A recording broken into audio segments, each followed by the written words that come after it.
एक बार की बात है, बादशाह अकबर अपने दरबार का काम करते करते थक चुके थे।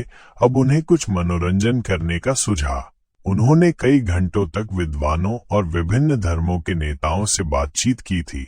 उनसे अपने मन की तनाव दूर करने का उपाय पूछा, लेकिन किसी ने सही उपाय नहीं बताया। तभी उसने अपने सबसे विद्वान मंत्री बीरबल से कहा, मेरा सिर भारी हो गया है बीरबल।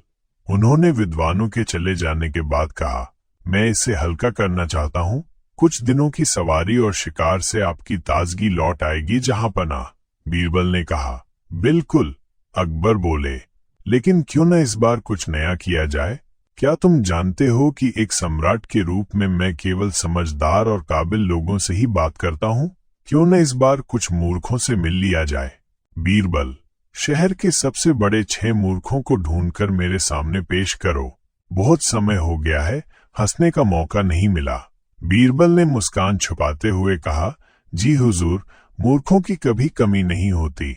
लेकिन बीरबल को जल्दी ही एहसास हुआ कि वो गलत थे। जो भी उन्हें मिला वो इतना मूर्ख नहीं था कि उसे बादशाह के सामने पेश किया जा सके। 5 दिन बीत गए और 6वें दिन की सुबह आ गई। फिर से बीरबल मूर्खों की खोज में निकल पड़े। असली मूर्ख मिलना वाकई कठिन साबित हो रहा था, जिससे उनकी चिंता बढ़ती जा रही थी। बीरबल सड़क किनारे झाड़ी से एक जंगली फूल तोड़ ही रहे थे, तभी एक आदमी उल्टा दौड़ता हुआ आया और बीरबल से टकरा गया। मुझे माफ कर दीजिए हुजूर, आदमी ने कहा, मैंने आपको नहीं देखा। मैं पास की मस्जिद का मुअज्जिन हूँ और नमाज के लिए लोगों को बुलाता हूँ। लेकिन तुम उल्टा क्यों दौड़ रहे हो? बीरबल ने पूछा। मैं अपनी आवाज के साथ दौड़ रहा हूँ हुजूर, उसने ईमानदारी से कहा। मैं देखना चाहता हूँ कि मेरी आवाज कितनी दूर तक जाती है। बीरबल को खुशी हुई, आखिरकार उन्हें पहला मूर्ख मिल गया। उन्होंने कहा, कल दरबार में आना, बादशाह तुमसे मिलकर खुश होंगे। आगे चलते हुए बीरबल ने देखा कि एक आदमी गधे पर सवार है और लकड़ी का गट्ठा सिर के ऊपर उठाए हुए है। तुम्हारे हाथ थक नहीं जाते? बीरबल ने पूछा। क्यों न तुम लकड़ी के बंडल को गधे की पीठ पर रख लो। गरीब गधा पहले से ही मेरे वजन से दबा हुआ है हुजूर, उसने कहा। मैं उसका बोझ और नहीं बढ़ा सकता। बीरबल मुस्कुराए। उन्हें दूसरा मूर्ख भी मिल गया। उन्होंने कहा, कल दरबार में आना, बादशाह को एक दयालु आत्मा से मिलकर खुशी होगी। दोपहर की चिलचिलाती धूप में बीरबल ने एक खेत के पास कुएं का ठंडा पानी पीकर अपनी प्यास बुझाई। वहां उन्होंने देखा कि एक आदमी पूरी ताकत से खेत खोद रहा था। बीरबल ने पूछा, क्या ढूंढ रहे हो? मैंने 8 महीने पहले यहाँ सोने के सिक्कों की थैली गाड़ दी थी हुजूर, उसने पसीना पोंछते हुए कहा। अब मैं उसे निकाल रहा हूँ, लेकिन मिल नहीं रही। क्या तुमने जगह को चिन्हित किया था? बीरबल ने पूछा। मैं कोई मूर्ख नहीं हूँ हुजूर, उसने नाराजगी से कहा। जब मैंने थैली गाड़ी थी तब आसमान में हाथी के आकार का काला बादल था।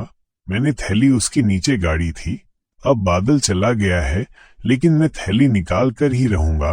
बीरबल ने मन ही मन हंसते हुए कहा, कल दरबार में आना, बादशाह को मेहनती लोगों से मिलना बहुत पसंद है। रात हो चुकी थी और बीरबल को अभी भी 3 ही मूर्ख मिले थे। तभी उन्होंने चांदनी में एक आदमी को जमीन पर झुके हुए कुछ ढूंढते देखा। क्या खो गया है? बीरबल ने पूछा। हुजूर, मेरी अंगूठी गिर गई है, आदमी ने कहा। मैंने उसे उस पेड़ के नीचे गिराया था। बीरबल हैरान हुए। अगर अंगूठी वहां गिरी थी तो यहाँ क्यों ढूंढ रहे हो? हुजूर, यहाँ रोशनी है, उसने मासूमियत से कहा। वहां अंधेरा है। बीरबल मुस्कुराए।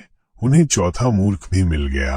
अगले दिन बीरबल चारों मूर्खों को दरबार में लाए और उनकी कहानियां सुनाई। सभी को इनाम देकर विदा कर दिया गया। बादशाह अकबर ने मुस्कुराते हुए कहा, ये 4 तो सही में हमारे राज्य के सबसे बड़े मूर्ख हैं, लेकिन मैंने तो 6 की मांग की थी। बीरबल ने गंभीरता से कहा, 5वां मूर्ख मैं हूँ, जो इतनी मेहनत से इन्हें ढूंढ रहा था। अकबर ने हंसते हुए कहा, और 6वां मूर्ख आप हैं, जहांपनाह।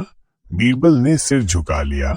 दरबार में सन्नाटा छा गया, लेकिन अकबर हंस पड़े और बोले, सचमुच ये मूर्खता बहुत मनोरंजक रही।